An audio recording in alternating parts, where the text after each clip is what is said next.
অন্যের প্রতি soft corner, অন্যের প্রতি দয়া, অনুকম্পা, হেল্পিং হ্যান্ড, হেল্প করার মানসিকতা, অন্যের দুঃখে কাদা, এই ইহসানকে যারা মেনটেন করে জীবনের সব কাজে, আল্লাহ তাদেরকে বড্ড ভালোবাসে। রাষ্ট্রীয় কাজে হয়তো ডেথ পেনাল্টি, তার মৃত্যুদণ্ড দিতে হবে, রাসূল সাল্লাল্লাহু আলাইহি ওয়াসাল্লাম বলেন মৃত্যুদণ্ড দিবা কিন্তু ইহসানের সাথে দিও, জবাই করার সময়ও ইহসান করো। সুবহানাল্লাহ। আমরা অনেক সময় ভুল করে ফেলি।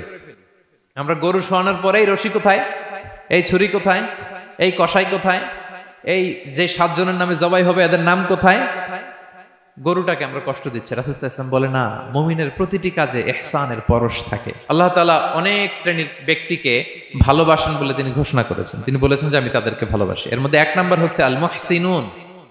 মুহসিনুন মানে হচ্ছে যে ইহসান করে, মানে অন্যের প্রতি অনুগ্রহ দেখায়, অনুগ্রহশীল, অন্যের প্রতি দয়াশীল, অনুগ্রহশীল, এই সমস্ত বান্দাদের আল্লাহ ভালোবাসেন। আল্লাহ বলেন ওয়া আনফিকু ফি সাবিলিল্লাহি ওয়া লা তুলকু বিআইদিকুম ইলা তাহলুকা ওয়া আহসিনু ইন্নাল্লাহা ইউহিব্বুল মুহসিনিন। তিনি বলেন যে তোমরা আল্লাহর রাস্তায় দান করো আর নিজেরা নিজেদেরকে ধ্বংসের মুখে ঠেলে দিও না, আর তোমরা ইহসান করো অন্যের প্রতি, কারণ ইন্নাল্লাহা ইউহিব্বুল মুহসিনিন, আল্লাহ তাআলা মুহসিনিনদের ভালোবাসেন।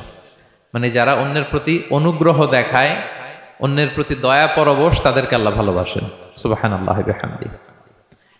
তাহলে পেয়ে গেলাম, মিলায় নেন যে অন্যের প্রতি সফট কর্নার, অন্যের প্রতি দয়া, অনুকম্পা, হেল্পিং হ্যান্ড, হেল্প করার মানসিকতা, অন্যের দুঃখে কাদা, এই মাইন্ডসেট, এই মেন্টালিটি আমাদের আছে কিনা একটু মিলিয়ে নেন।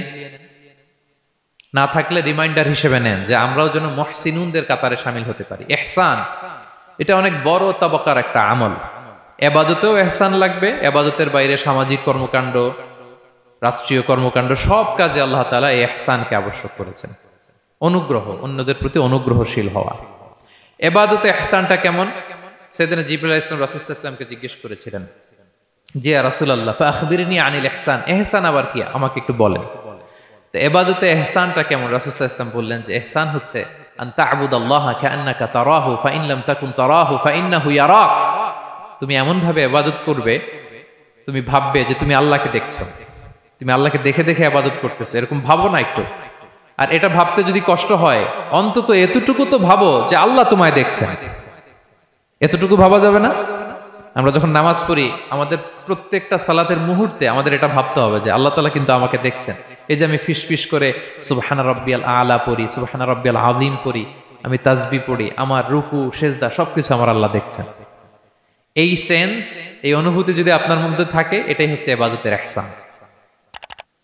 আর ইবাদত ছাড়া আমাদের দৈনন্দিন কাজ, পারিবারিক কাজ, সামাজিক কাজ, এই সমস্ত কাজেও কিন্তু আল্লাহ তাআলা ইহসানকে আবশ্যক করেছেন। প্রিয় ভাই এবং বোনেরা, অন্যের প্রতি অনুগ্রহ করাটাকে তিনি কি করেছেন?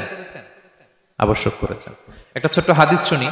হাদিসে রাসূল সাল্লাল্লাহু আলাইহি ওয়াসাল্লাম ইরশাদ করছেন যে ইন্নাল্লাহা তাবারাকা ওয়া তাআলা কাতাবাল ইহসানা আলা কুল্লি শাই।